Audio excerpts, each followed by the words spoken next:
Hello.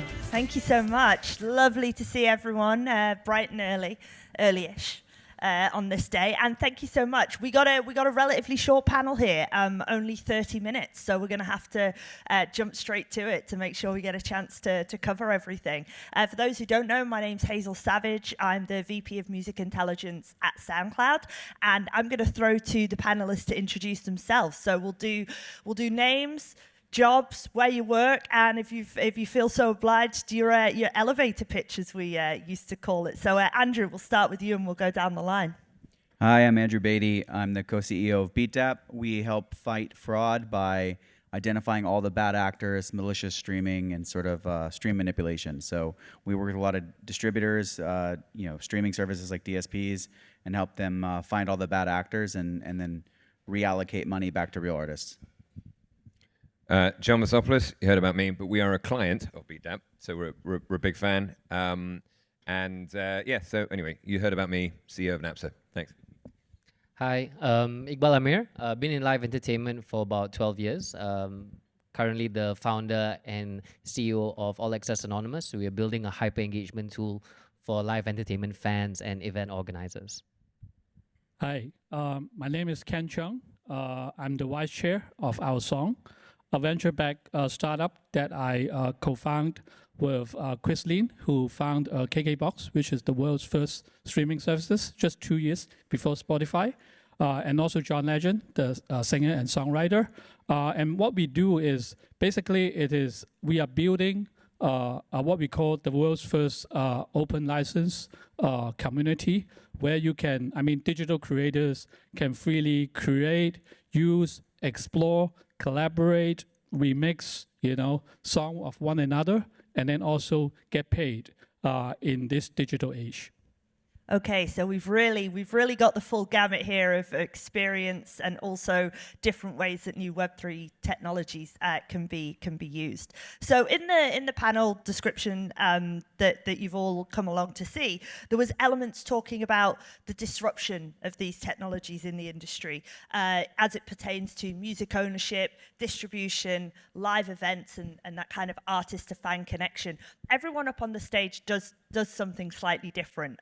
So I thought I'd just start with my kind of first question the question is, how is your company embracing NFT technology? However, I would kind of expand that and go, if you want to talk more about decentralized Web3, as well as NFTs, feel free, but also kind of weave into to our understanding the different types of technology, because we kind of just bundle everything under one bracket these days. But I think there's an education piece and then a little bit about your company. So we'll start back and come back. So Ken, if I'll throw this one to you. Sure. I have about 5 years of experience in social media. I believe, particularly when it comes to music, social media sparks the remix revolution. People remix with one another's song, music labels promoting new singles, allowing people to remix the songs again. But there's no money there. Nobody get paid, from doing those. You might get a lot of likes, comments, reactions, but nobody get paid. Needless to say, the creators and also the original song owners. However, at the same time, as we all have seen, there are growing numbers of musicians. I think numbers could be in the tens of millions of musicians out there, and they are churning 120,000 songs every day, right? However, when you look at the convention copyright structure and who get paid, it has not been changed for many, many years. So if you want to, for example, if you don't know someone in the music industry, if you just want to collaborate cross-borderly with someone, it's almost impossible. You need to connect with someone. To be honest, in the music industry, a lot of people are still using email to connect with one another. In order to collaborate, for example, I'm sitting in Singapore. I want to collaborate with someone in Los Angeles.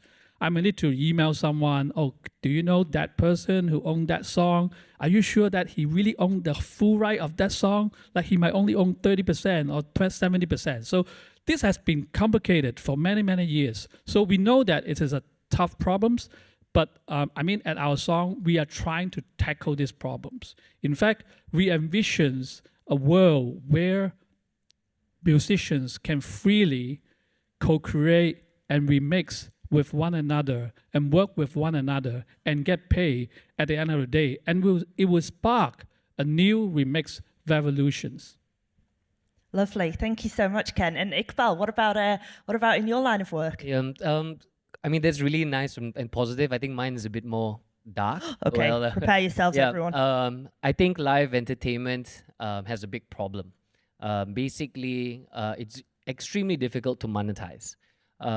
You're playing Russian roulette basically when you're paying exorbitant fees for artists and venues and productions, and the event organizer inherently takes all the risk.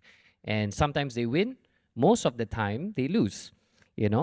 So I believe the NFT technology can help that because I think we can deepen our engagement with the fans, the true fans, and we can get them to support the event organizers to de-risk their business model. And that's what AAA is doing. So is it really the NFT as the ticketing solution or as an upsell? Yeah, no. So the NFT is not the ticketing solution. I mean, a lot of companies are doing that. I thought I'd heard of that. Yeah. What we're doing is we're using NFT technology to basically track wallet behavior of the real fans. So who are the fans that are actually promoting your event? Who are the fans actually recommending other people to come? Who are coming early? Who's buying food and drink and merch? And basically, we're allowing them to collect points. And with those points, they can redeem money can buy experiences, VIP upgrades, backstage passes, autograph merch, that kind of stuff.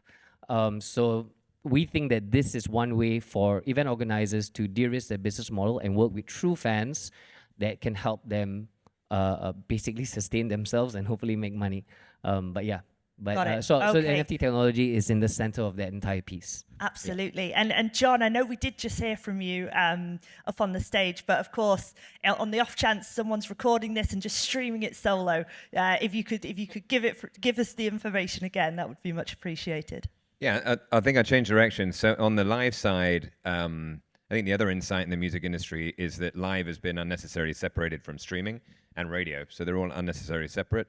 And if you refocus the business on fans, a fan, maybe drives to the event, listening to radio, goes to the event, experiences the event live, and then maybe goes back home and listens to a streaming service. It's all the same fan, but they've had these bifurcated experiences. So we're really excited about live. We're working on some partnerships with some venues where we see, again, love what you're doing at the venues, either for the venue operator or for the artist, right? Depends on which side you please, but the notion of being able to know that you're a fan of, I'll use Blondshell again, pimping Blondshell. So if you're a fan of Blondshell, you go and see them live, or Fontaine's, just Arctic Monkeys, which I unfortunately missed in Nashville anyway. So if you go to the show, we already know that you're a fan because you stream them. And then when you go to the show, maybe you're interested in connecting with the band like after the show, right? So what's the after experience? A lot of the stuff at Roblox with these virtual concerts. So how can I extend the experience maybe before or after the show and have some kind of collectible to cement the experience with the fans? So it's starting to connect from social media to live events to streaming, to having all these experiences centered around the fan and rewarding, the behavior of the artist to hopefully encourage more behavior and more revenue. I'm feeling a very holistic approach as we come down the line towards here. Andrew, to take us home with BTAP, why don't you tell us a little bit more about how these new technologies how you're utilizing them? So in truth, we aren't really utilizing them. Okay, well, give us a fresh take. Yeah, too honest, I guess. I think the reason I'm mostly up here, I started mining Bitcoin in 2011. I've invested in hundreds of top projects, top gaming projects like Splinterlands, metaverse building companies like Landvault and previously Admix, dozens of tokens like the Mistin Lab stuff that just came out. We at BTAP started as a blockchain solution, so we have 30 patents in high throughput blockchain processing. We started with the question of how many times is a song played. We wanted to know like the authenticity and the real count so that there was no discrepancies in any of the audit or reporting. And what we found along the way were these streaming behaviors that were not right, like users that were streaming 30,000 times in a week, or users that only had 10 streams but mimicked hundreds of thousands of other users. And so that would be evident of like a large bot farm. So we started realizing that the number of times a stream count occurred was irrelevant if you didn't know why they were occurring and how you could solve the fraud. So we actually started as a blockchain company. That's why it says BeatDApp. It's Beat Distributed Application. And then we moved towards fraud over the years and have now become the sort of leader in fraud detection for this space. But my background is 10 plus years in blockchain and kind of been around the block a few times. So I think where I see it, circling back, is the utility aspects. I really don't like, I've been kind of the vocal one saying don't do NFTs for royalties. I've like obviously being on the royalty end, I'm like, who's tracking that? No one I know ever gets paid. It's really bad. That leaves your fans holding the bag. I haven't seen very many, there's some, but I haven't seen very many like trusted parties really put the fan first in that format. And so I'm more excited about how NFTs can be used as a utility for access, for special experiences, for deepening that relationship directly with the fan. Because when I think about music as a kid, I remember switching schools a lot as a military kid. And I remember going in one of my schools, you had to do this presentation of like who you are as a person. And one of those things was your favorite album. And I remember bringing Nirvana and Sublime. And that was like such a statement of my identity of who I was at the time. And as a kid, especially before you're the age 25 and that's your world, music is such a large piece of who you are and who your identity is and who you connect with. And I think that that's like truly, if you look at the users of NFTs and who the super fans typically are, it's those people figuring themselves out who are deeply connected with that fan and or that artist. And I think that that's where I think these utilities and where the NFT components can go. And that's what I'm excited for. Love it.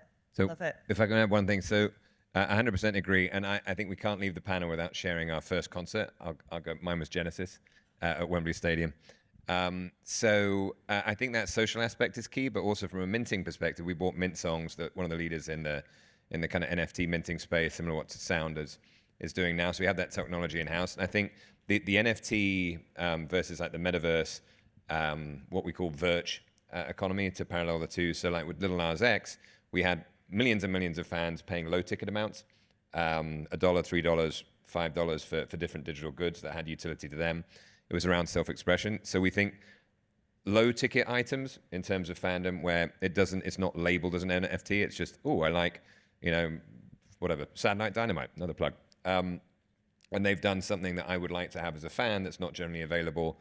I might pay a couple of bucks if it's easy to do. I think that's possible. I think the earning of these digital goods through behavior, like around engagement, whether I'm like a good fan, I go and see all their shows, or I've listened to all their albums, or I've like promoted them. So I think it's earned and low ticket amount. And then obviously to your point, I think access as well, that unlocks these money can't buy experiences as well, either virtually or physically. Yeah, sorry. Oh no! Oh, So, Iqbal and yeah, Ken, yeah. thank Truly, you. truly resonate with that. We actually did our first POC at a music festival in Vietnam, 8,000 people, and we opened it up. We call our NFT a totem. So it doesn't has that NFT connotation because fans, scam, So we did it for 500 people. We had an engagement rate of 89%. And what's interesting, we had a guy who spent, I don't know what the dong is, but basically $500 just so that he could meet and greet an artist backstage, and he didn't even win. Yeah. So because it was like a raffle, the promoter wanted to make it a raffle to see how many people would spend the money. But then now we know that this guy is a super fan of that artist, right? And then now the promoter the next time he's doing that show, he can go on the blockchain, see the wallet behavior, and then remarket it specifically to this guy. And I think that's amazing. And I really hope they sent him a T-shirt or something at the very least. Maybe they'll send an airdrop him a digital something. Airdrop him something. And Ken, sorry, you had to take. I think when we first started, the company, it was like an NFT marketplace for everyone, right? So back then, people saw NFT more of like for speculative investments, buy low, sell high. Over time, we have also tried like fan engagement tools, like ticketings, all that. But it come to a point that like when we pivot to the current model, more of like a B2B model, we realized that almost all the musicians, like thousands of musicians that we've spoken with, most of them like were hesitating to associate their name with NFTs these days. Is it a scam? Is it like what exactly it is? So that's why I think for us, we now position NFT more as like a behind the scene technology that really help you to unlock the economic potential, but more as a what we call like a preload license token than anything, like really like focusing on the utility itself rather than the technology or like the name of like NFTs. I completely hear you as well. You know, it's that boom and bust, isn't it? People get really excited about a technology. AI is kind of hot right now. And then, you know, a few people can get burnt. Not everyone's a winner. So, okay, so I've learned we've got Andrew up here as an old school Bitcoin investor. And I absolutely loved how you talked about initially you thought you were just counting the streams and you uncovered a bigger problem in that not every stream is equal. So super fascinating. I feel like we've got the whole spread. We're heading down the way of utilities for NFTs. So also I thought, since we're in Singapore, I live in the UK now, but I did live in Singapore for 6 years. I wanted to maybe starting with you at the end, Ken, and coming back. What do you think the benefits or the bonuses are of being in Southeast Asia? Why is this market important? I think obviously it's the populations, right? And the young populations in this part of the world. And I do believe that a lot of them are growing up like the Gen Zs, the millennials.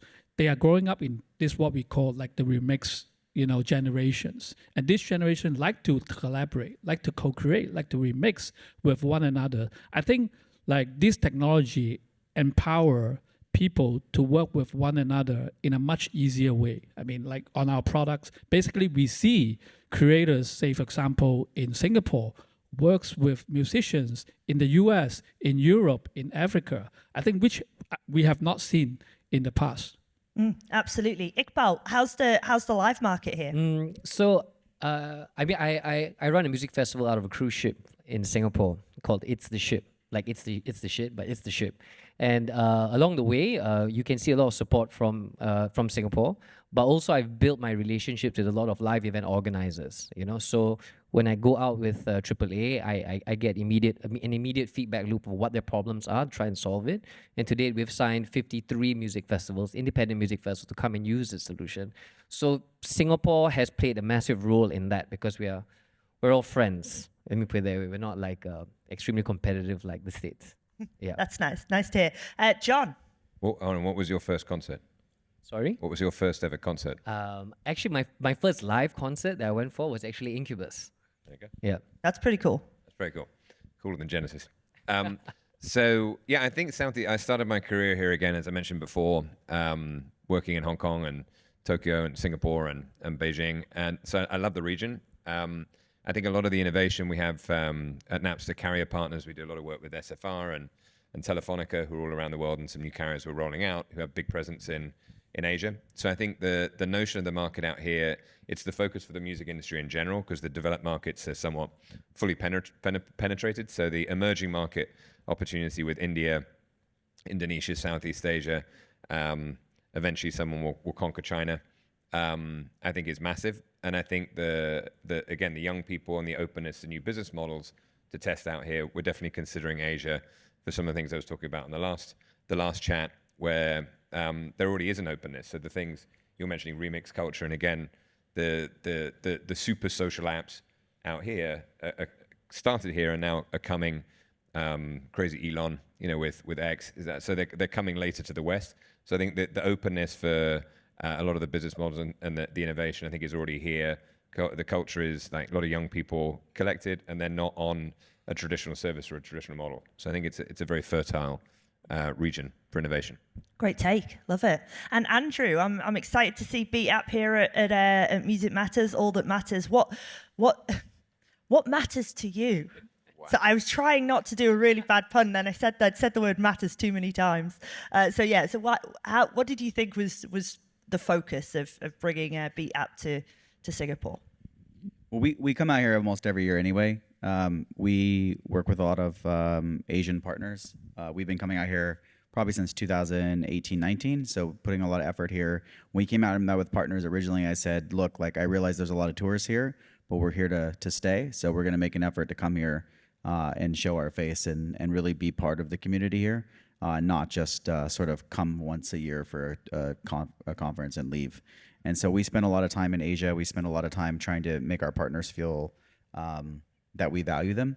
For me, with NFTs and blockchain in general, like there's no denying that Asia has been a massive market for NFTs. Like when I think about all the gaming projects I've invested in, all the top players, all the guilds, all the like first adopters, early adopters tend to be from Asia. It's just like a very like they're early to adopt, early to take risks. and you just learn a lot in the process. You know, like I learned how to lose a lot of money in NFTs, but it's been fun. You know, and I think that all of those learning experiences have helped all of us probably make better products that are more geared for fans. And just like in marketing, you can't take the same marketing message to every market. I think the same thing applies to communities. You can't build an NFT community that's a one size fits all for everybody. So I think deeply understanding the market here is critical to being successful. Yeah, and I think also just from a general, because we're a music service, the rise of Asian, I mean 88 Rising, and others, but the popularity of Asian music in general on the global scene is undeniable. So I think it's super important for anyone to spend time out here because the music is coming from here that's being listened to in the West. So. Yep, absolutely. I've said this before, which is SoundCloud might have 340 million songs, but if QQ have 100 million songs sung in Mandarin, I bet you we don't have them. So it's a really sort of different part of the world as well. Ken. So I want to share a recent example, like a campaign that we recently did with a Grammy-winning musician called Kimbra. I mean, she's coming from New Zealand, but spending most of her time in the US. And that campaign's winner is actually a remixer from Taiwan, a musician from Taiwan. So that's what I mean by now that if you can freely collaborate with anyone, on the platforms, that will spark a lot more creativity, collective creativity. Absolutely love it. Big Kimbra fan as well. Great. Love to hear that example. I was going to throw one more thing in. I think there's this idea that I really love about NFTs being earned and not purchased. What I think is really interesting about NFTs is they're a representation of your identity, and I think a lot of adults miss that in terms of who you are as a person. And what I learned with working with fan groups over the years is fans are fans of fans. Not just the artist themselves. You have a deep sense of community with the other person who loves that artist just as much as you do. And many times you're just as excited to meet and engage with that other fan as you are the artist themselves. And I think earning that right to say I'm part of this tribe or this part of this group is really an interesting, deep connective component to where NFTs could go that I think everyone misses because they just try to buy an NFT. And I think there's something really cool about earning that thing that you can look at somebody else and say you could have only gotten that if you did these things with me. Got it. Iqbal, were you going to is this something that you exemplify on your platform? Yes. Is it all about Exactly. How do they earn it? 100%. That Incubus concert I was telling you about. Yeah, I met a friend who is now my best friend there. And we both went because of the concert, but then we realized and we became fans of each other and we catch up all the time and we're great friends, right? And in All Access Anonymous in AAA, we do that. It's earning. You can't buy it. So you have to you earn your stripes, and then with that you are allowed to redeem the experience. And yeah. Love it, John. No, I mean I call it the interest graph. So I had a bunch of startups before going to Roblox around this. One was called Tastemates, and you could share. We used the Tinder swipe to catalog all your interests in music and movies and TV and games and books and travel. And and people started using it for dating, but also for friendship. And I think it's always when we had a compatibility algorithm. Actually, at Napster, we actually have the same patent filing around this human connection around overlapping taste. So I think it's a huge manifester of how we get on, and it's lost in the current graphs that we have. We have kind of work graph with LinkedIn, and we have I know Iqbal has a puppy or whatever on Instagram, but I think the overlap of you do I have a puppy too. So I think the overlap of music taste is again very defining, but all other these other interest areas as well have yet to be harnessed. So again, it's that notion of community. We call them collectives that I think will form. And think about, and also everyone likes to politely flex, right? So if I happen to have discovered an artist early, wouldn't it be nice to have an NFT, to your point, that kind of proves it, and I get the top 100 fan badge? So imagine my profile, kind of lighting up with all my top 100 fan badges. That's cool. Then I start checking out, other people check out my profile, they go, oh, I like that band too, or whatever. And that is the catalyst, I think, for these collectives to congeal. And then hopefully you discover more music, you go to see more shows together, and the industry starts to grow again. I love it. I love it. Okay, so I mean, it's the quickest half an hour of my life so far. It's I feel like we could keep talking, and I think we were never going to get to all the questions, but hopefully anyone who's in the audience can come up and speak to us afterwards if they have follow-up questions. But I was gonna end on a really fun question where I was gonna ask you all if you could have any like dream NFT, what would you have? But I've just learned from the four of you that money doesn't talk, and it's not just about going and buying the thing you want to buy. So I'm going to reformat my question, and it's still going to be about like, what's the dream thing you could have?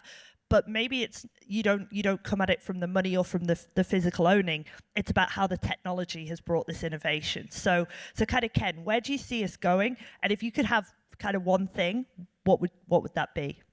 I think as we have discussed, I mean, like technology-wise, I think like it has been evolving really fast, but not the adoptions. We've been talking about blockchains for quite a number of years, NFT for the last 2-3 years. But as you mentioned, all of a sudden, like AI have really like override, everything, right? I think it really comes down to whether there's some real applications and utilities, whether you are really solving some real world problems or creating new one. So that's why we are really focusing on like solving the conventional copyright problems in our company. And everyone should check out the Our Song website. It's absolutely fantastic. I was on there yesterday, so highly recommend.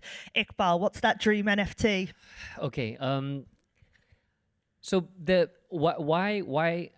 Let me just try and rephrase something. Why Sure. why we are doing AAA is because I think that there is a big problem with live entertainment. I think that there are huge entertainment conglomerates which are monopolizing this industry. And because of that, live events or concerts or music festivals are slowly losing their soul because they can't take those big risks anymore. And these big entertainment conglomerates can do that. So AAA is to take back that ownership. It's to work with independent organizers, it's to share the profits, it's to own the network together. And that really drives me to make this happen. And, That's the dream. Yes, that's the dream. I love it. I love it. And John, would it be a Genesis NFT for the old first concert? Would that be a desirable item? I do. That would be fun. Second one was Rolling Stones. Maybe more Rolling Stones than Genesis. I think, yeah. I mean, one fun one would definitely. I worked in the music industry for a long time. Would be every single show I'd been to NFT. If someone could somehow remember that or redo it, that would be lovely. I could not remember every show I'd been to, so if that tech existed, that would be phenomenal. Yeah, to go back some. But no, I think in general, the exciting part again is the notion of ownership and kind of community and rewards and kind of belonging, whether you want to call them NFTs or these rewards, and finally making music again this community where if you want to support someone. You can, if it's an artist, if you want to like have community around a festival or an artist, you can. So I think it's humanizing music again. I think I'm not anti-AI, but I think for music, it needs to be about humanity and people and how we connect. And I want to hear from tastemakers. So I think I want to hear from people who have great taste, whether it's a kid in South Africa, whether it's a radio station, a DJ, a cool skateboarder. I want to discover and get into these different communities. So I think as the NFTs can power that ownership and those communities and the collectives, and help those collectives kind of stand alone and be self-sustaining, I think that's the exciting part I love that. for me. Love that. Andrew? We probably shouldn't have ended with me because mine's going to be a little dark. But I feel this is a great place to end. the NFT that I dream of that I really want is one about legacy. So with decentralized storage right now, it's not truly decentralized. Most times, you're still on an S3 bucket or something, and the NFT just points to a file location. I think with decentralized storage, truly decentralized storage, you could build sort of forever mausoleums that contain NFT content of video, voice, written, and you can have like an entire private family basically museum of everyone in your family speaking to future generations. And 600 years from now, 800 years from now, people will not just hear in my own family, my own personal take and what I think, but like artists and influencers and people who've like made fundamental change in society. You could visit their mausoleum the same way that you do a museum. but it's their words, their history, them in like a very real way. And I think NFTs and decentralized storage and components could fuel that. And then you can get AI to turn them into real avatars that you can speak to and still connect with when they're gone. Black Holy Mirror. shit. There we go. This is truly not what I thought you were going to say. If you'd have given me $1 million, I wouldn't have guessed. I wouldn't have gone mausoleum. But I absolutely love it. And we are out of time for today. But also, if you head onto the All That Matters website, all of these fine chaps' profiles are there. Their links to their LinkedIn, their links to the website, so you can connect later on. So I just want to thank everyone up here for the time, and thank you everyone for listening.